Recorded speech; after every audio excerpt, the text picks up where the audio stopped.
हम सब ने फिल्मों में कई बार ईमानदार अफसर जरूर देखे हैं जो कुर्सी संभालते ही भ्रष्ट कर्मचारियों को लाइन पर लगा देते हैं, नेताओं का फोन उठाना बंद कर देते हैं, माफियाओं के ठिकानों पर छापे मारते हैं और फिर कुछ नेता लोग मिलकर कुछ ही महीनों में उसका ट्रांसफर करवा देते हैं। पर यह सेम कहानी महाराष्ट्र के आईएएस अधिकारी तुकाराम मुंडे की है और यकीन मानिएगा कि यह कहानी किसी फिल्म के स्क्रिप्ट से कम नहीं है। यह हमारे सिस्टम की असली कहानी है। एक ऐसा अफसर जिसकी करीब 21 साल के करियर में 25 बार तबादला हो चुका है, यानी औसतन हर 10 महीने से भी कम समय में नई कुर्सी, नया विभाग और नई लड़ाई। मगर दिलचस्प बात यह है कि सरकारें बदलती रही, मंत्री बदलते रहे, मुंडे की पोस्टिंग भी बदलती रही, लेकिन उनका काम करने का तरीका नहीं बदला। आज वही तुकाराम मुंडे महाराष्ट्र के फूड एंड ड्रग एडमिनिस्ट्रेशन यानी कि एफडीए के आयुक्त है और दूध, पनीर, तेल, मिठाई, होटल, रेस्टोरेंट, बड़े क्लब, गुटखा और नकली दवाई के कारोबार पर ऐसा डंडा चला रहे हैं कि बाहर मिलावटखोर परेशान है और अंदर उनके ही कर्मचारी अपने विभाग के कर्मचारी के विद्रोह में उतर आए हैं। और महाराष्ट्र के इन दिनों खाने पीने का सामान बेचने वालों के बीच एक नया खौफ फैला है जिसका नाम है तुकाराम मुंडे।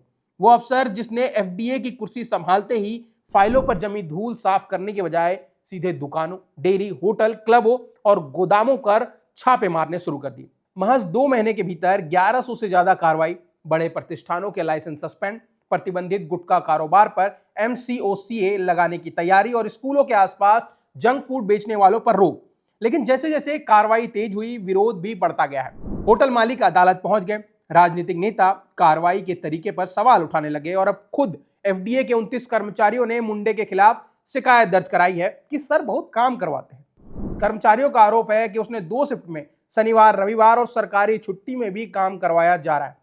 लेकिन यह पहली बार नहीं है जब तुकाराम मुंडे किसी विभाग में पहुंचे हो और वहां पूरा सिस्टम हिल गया हो। और यह हमारे देश की आम बात है कि यहां तेजी से काम करने वाला अधिकारी अक्सर जनता के बीच लोकप्रिय होता है और अपने ही सिस्टम के भीतर विवादों से घिर जाता है। तुकाराम मुंडे महाराष्ट्र कैडर के 2005 बैच के आईएएस अधिकारी हैं। उनका जन्म 3 जून 1975 को महाराष्ट्र के बीड जिले के एक ग्रामीण परिवार में हुआ। उन्होंने राजनीतिक विज्ञान में पढ़ाई की और सिविल सेवा में चयन के बाद प्रशासनिक करियर शुरू किया। लेकिन उनकी पहचान उनकी डिग्री या पारिवारिक पृष्ठभूमि से नहीं बनी है। उनकी असली पहचान उस काम करने के तरीके से है जिसने नियम तोड़ने वाले व्यक्तियों का राजनीतिक रसूख, पद, पहचान ज्यादा मायने नहीं रखता है। उनकी शुरुआती नियुक्ति सोलापुर में सहायक कलेक्टर के तौर पर हुई। इसके बाद नांदेड़, वाशिम, जालना, सोलापुर, नवी मुंबई, पुणे, नासिक और नागपुर समेत महाराष्ट्र के कई हिस्सों में उन्होंने जिम्मेदारी संभाली। उन्होंने जिला परिषदों में शिक्षकों की गैर हाजिरी पर कार्रवाई की, विकास फंड के इस्तेमाल को व्यवस्थित किया और ई गवर्नेंस को बढ़ावा दिया।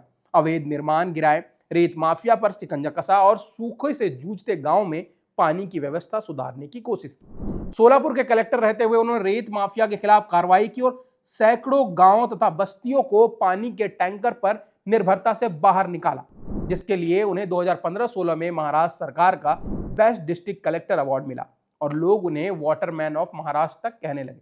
लेकिन असली संघर्ष शुरू हुआ शहरी निकाय में, जहां हर कार्रवाई का सीधा संबंध ठेकेदारों, कर्मचारियों और स्थानीय नेताओं से होता है।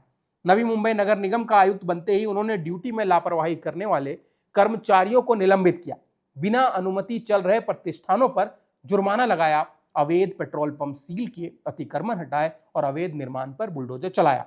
उन्होंने वॉक विद कमिश्नर नाम से अभियान भी शुरू किया, जिसमें वो सुबह अलग अलग इलाकों में पैदल निकलते थे और आम लोग सीधे उनसे अपनी शिकायत कहते। जनता को यह तरीका पसंद आया, लेकिन कई पार्षदों को लगा कि कमिश्नर उनके राजनीतिक प्रभाव को कमजोर कर रहा है। हालात यहां तक पहुंच गए कि लगभग सभी प्रमुख दलों के पार्षदों ने मिलकर उनके खिलाफ अविश्वास प्रस्ताव पास कर दिया। लेकिन तत्कालीन मुख्यमंत्री ने प्रस्ताव रोकते हुए उनका समर्थन किया। इसके बाद पुणे की सार्वजनिक परिवहन कंपनी पीएमपीएमएल में उन्होंने खराब उपस्थिति वाले 158 संविदा ड्राइवरों को हटा दिया। बसों के बार बार खराब होने पर जिम्मेदारी तय की और कर्मचारियों पर सख्ती की। फिर नासिक नगर निगम में कचरे को अलग करने, सड़कों पर गंदगी फैलाने वालों के खिलाफ कार्रवाई, पार्किंग पॉलिसी और अवैध निर्माण हटाने जैसे फैसले लिए। नासिक में भी स्थानीय नेताओं से टकराव हुआ और जब उनका ट्रांसफर किया गया तो बड़ी संख्या में लोग नगर निगम कार्यालय के बाहर विरोध करने के लिए पहुंचे। इसके बाद नागपुर नगर निगम का कार्यकाल उनके करियर का सबसे विवादित अध्याय भी रहा। कोरोना के दौरान उन्होंने बेहद सख्त प्रशासन चलाया, ठेकों पर स्मार्ट सिटी के काम की समीक्षा की, कचरा प्रबंधन की योजनाओं में बदलाव किए और नगर निगम के चुने हुए प्रतिनिधियों से लगातार टकराते रहे। उन पर मानहानि, अधिकारों से बाहर जाकर फैसला लेने, कर्मचारियों के साथ कठोर व्यवहार के आरोप लगे। केंद्रीय मंत्री नितिन गडकरी तक ने उनकी भूमिका को लेकर शिकायत की। विधानसभा में भी आरोप उठे। हालांकि बाद में राज्य सरकार ने कहा कि वित्तीय गड़बड़ी या रकम के दुरुपयोग के आरोप उन पर साबित नहीं होते हैं। और यही तुकाराम मुंडे की कहानी का सबसे बड़ा विरोधाभास है।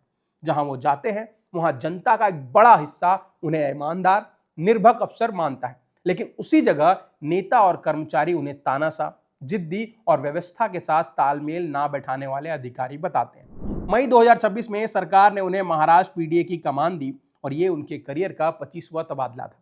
और एक बार फिर वो विवादों के घेरे में आ गए जब उन्होंने हाई कोर्ट के स्टेटमेंट के बाद कोर्ट के ही कैंटीन में छापा मार दिया। लेकिन जितनी तेजी से कार्रवाई हुई उतनी ही तेजी से सवाल भी लगातार उठे हैं। बंबई हाईकोर्ट ने एक मामले में पीडीए से कहा कि केवल 2 छोटे कीड़े मिलने से सीधे किसी होटल का लाइसेंस निलंबित करना व्यवहारिक कदम नहीं माना जा सकता और विभाग को कार्रवाई में संतुलित दृष्टिकोण अपनाना चाहिए। शिवसेना नेता संजय निरुपम ने भी कहा है कि पीडीए का उद्देश्य सही है, लेकिन बिना पर्याप्त नोटिस के और सुधार का अवसर दिए लाइसेंस तुरंत निलंबित करना गलत हो सकता है।